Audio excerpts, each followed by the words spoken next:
I think we can all agree it's been an absolutely crazy week in the world of F1, what with Romain Grosjean's horror accident and then Lewis Hamilton testing positive for coronavirus, sending the driver market on absolute madness. And today we're going to look at how the stand-ins George Russell, Jack Aitken and Pietro Fitapaldi performed at the Sakhir Grand Prix and give them a rating out of 10. So let's get straight into it. Of course, we're starting off with the absolute man of the moment, the star of the weekend, George Russell. Now we're going to start off on Friday where George was absolutely outstanding, topping both practice sessions and looking a million times more comfortable than, Valtteri Bottas, and a million times more comfortable than anyone could have expected. Just settled into the car nicely. However, on Saturday things did take a downturn for him in practice 3, finishing down in 7th. But by qualifying he bounced back, just built his way up, and to qualify within 2/100ths of a second of Valtteri is just an incredible effort from him. Yeah, I don't think you could have asked for much more than that. I thought 2/10 would be an incredible result. And at the start he takes the lead, dominates the race, pulls away from Valtteri, looks all comfortable, and it was just really an incredible drive before, of course, disaster struck. The slow pit stop, had to change tyres, and then, of course, he got a puncture when he went past Bottas and all of the other drivers in the midfield pack, and it looked like he was going to win the race, but unfortunately it just wasn't to be. But still fighting back to the points is an outstanding drive, and we don't know if Lewis Hamilton will recover from coronavirus in time to compete at the Bahrain Grand Prix, but I would love to see George get another go, and I definitely think he made it count with a win, if not a podium here.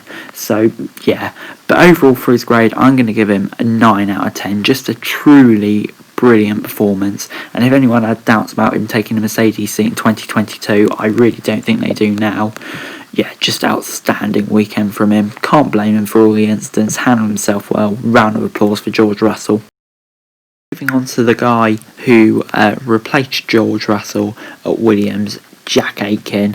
And this man didn't have a bad weekend either. Struggled in first practice, or not struggled, just got used to the car. Completed 33 laps. Probably a lot more than most people really did. He did come last, but of course that's understandable. Slowest car, first practice session. And second practice session, last once again by a considerable margin, but that's just credit for him. I think he was just learning the car, did a good job, built the gap closer and closer. There's only 2/10 of Latifi in practice 3, and in qualifying this was just super impressive.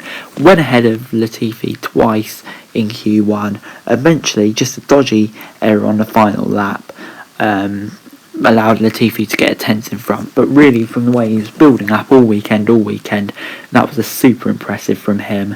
And then we got to the race, and he had a fairly quiet race, just sticking around where you'd expect him to be, before he did clip his front wing.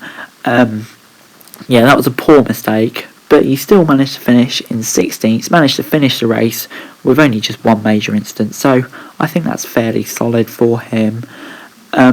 I'm going to give him a 7 out of 10 from this weekend. Not perfect with the incident, but built himself well and definitely exceeded my expectations with how close he was to Latifi. So yeah, really impressive from him. Finally in the Haas, it was Pietro Fitapaldi. Now I think I did say before the Grand Prix weekend I did have concerns about him. His CV isn't the best, so yeah, I think rightly so, I did have concerns. But in practice 1, he was a second off his teammate, but was ahead of Jack Aitken, and a similar sort of pattern emerged in practice 2. But I don't think you can read too much into the Friday practice sessions, just getting used to the grip. And he was chipping away at the time, only 4/10 off in practice 3, so that was impressive. But by the time he got to qualifying, he did get overtaken by the likes of Jack Aitken, and did end up finishing last by 5/10.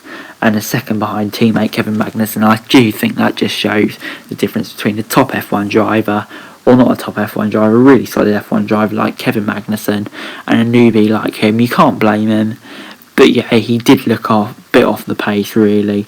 and did comfortably finish last in this race. Didn't have the pace of his teammate, but it was an instant-free weekend. That was the main thing. He's getting another go in Abu Dhabi, so it'll be interesting to see if he can improve there. I thought they might go for Mick Schumacher or Nikita Mazepin, but clearly not. But it'll be interesting to see how he performs there. I'm going to give him a 6 out of 10. I thought it was an okay weekend. Maybe you would have hoped for better, but there were definitely some positive outputs about it. Anyway guys, that's it for this video. Thanks very much for watching. Remember to like, share, subscribe. Let me know your thoughts and comments down below. Remember to follow me on Twitter, link in the description below for daily F1 news, and subscribe to my channel on the screen right now. That'd be greatly appreciated. Thanks very much for watching. Peace.